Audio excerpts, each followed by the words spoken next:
parado bajo una carpa, sigue transmitiendo días sobre el río por otro sector y venciendo la resistencia enemiga, establece en la otra orilla una cabeza de puente. Estamos en el bar Picas para conversar con Mauricio Novoa. Mauricio es historiador, es asesor del Ministerio de Defensa y hace unos meses, ¿no? Realizó un descubrimiento muy importante para el cine peruano. Fue el hallazgo de unas latas viejas, ¿no es cierto?, y oxidadas, que contenían Alerta en la Frontera. Alerta en la Frontera es un documental del año 1941 que había desaparecido desde esa época. Y Mauricio ha sido el responsable del encuentro, del hallazgo, pero también de la digitalización del material que ya se puede ver, ¿no es cierto? Sí.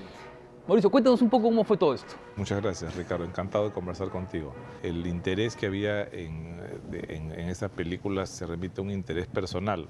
Y mi abuelo, que participó en la guerra con el Ecuador, me enteré de esto a través de tu libro, que existía una película sobre la guerra, y que la película estaría en los archivos del Ministerio de Guerra. Cuando asumí esta posición en el Ministerio de Defensa, me empeñé con la ayuda del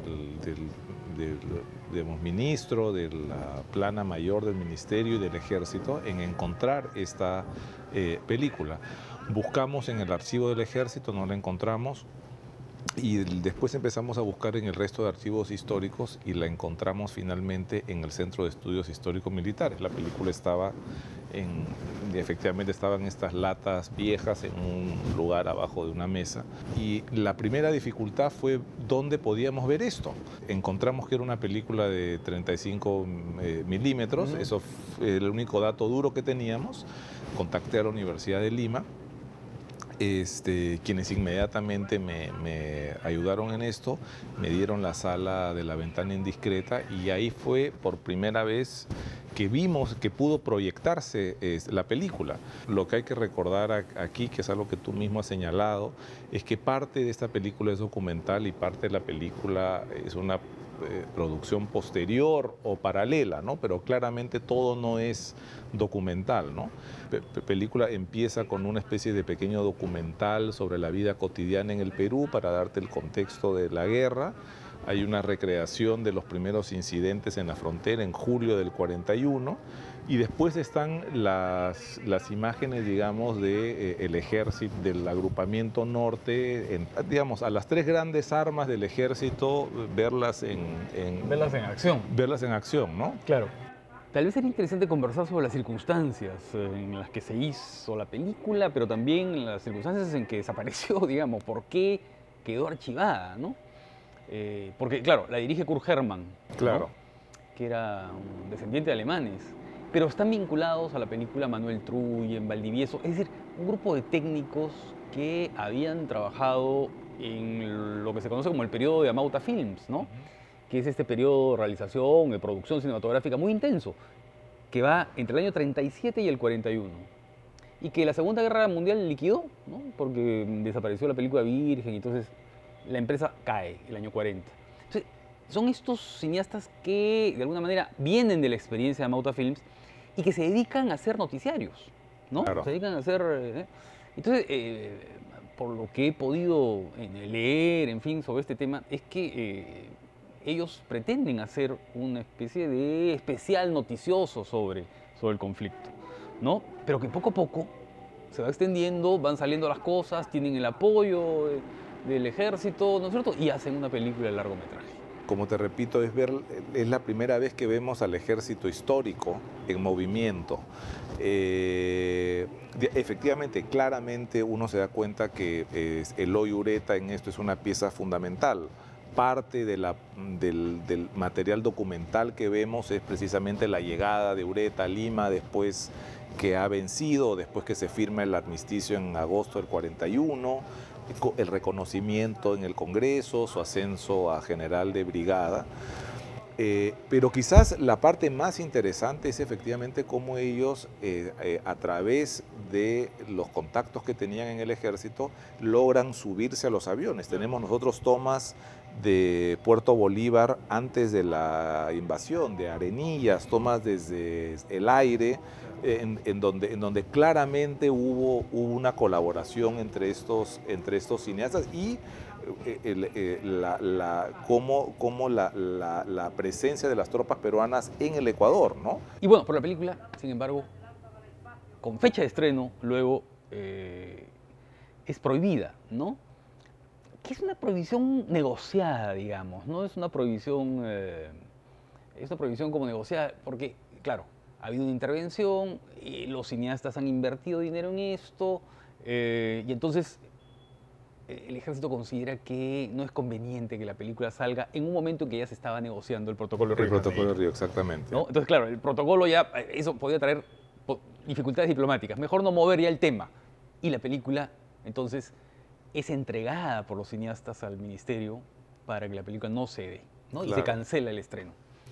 Claro, hay, digamos, cuando empiezan las negociaciones, o sea, es una película claramente triunfalista, o sea, tiene música de las Valquirias,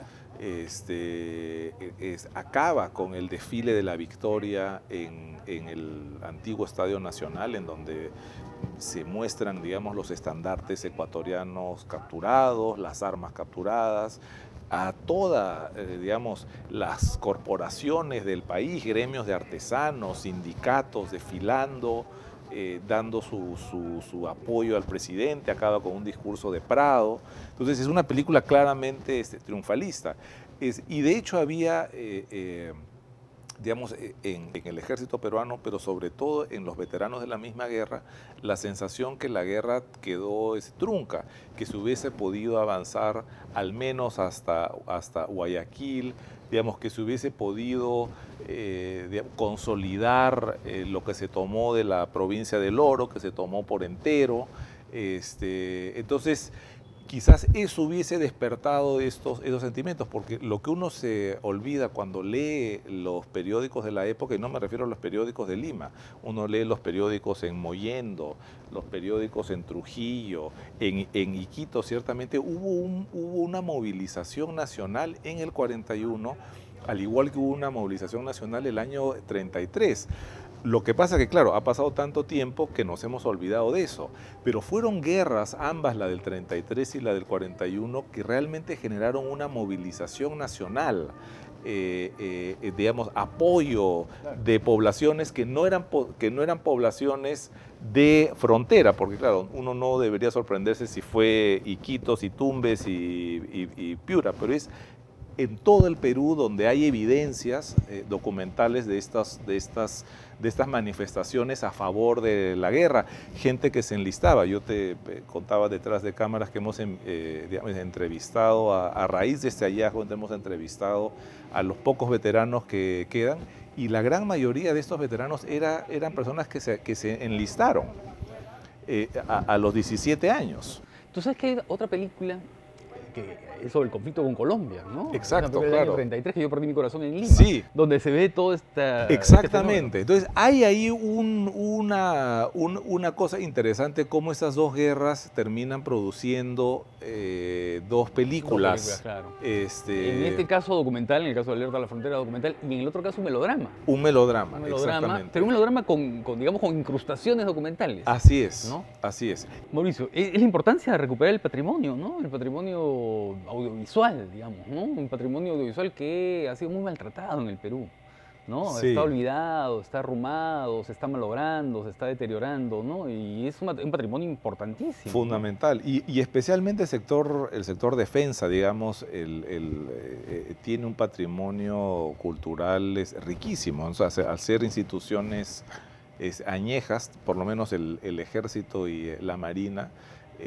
no solamente, bueno, este hallazgo, porque además justo con eso te contaba, encontramos también una película del año 69 sobre los batallones de ingeniería haciendo obras de construcción en la selva, Pero claro, hay digamos, un patrimonio Sí, claro, que digamos, hay que cultural recuperar. que es Que hay que importantísimo, ¿no? recuperar. Y la Importantísimo. digitalización que han hecho es muy importante, porque eso ya permite que la película pueda verse, ¿no? Sí. Y luego restaurarse. Hay una restauración, sí, estamos tratando de ver a través de la cooperación internacional si es que Claro. podemos restaurarla. Para explicar un poquito, ¿no? Lo que se ha hecho es, la película se ha encontrado, está ahí en los rollos de 35 y se ha digitalizado, es decir, se ha grabado, ¿no es cierto?, la imagen y el Así sonido es. de la película.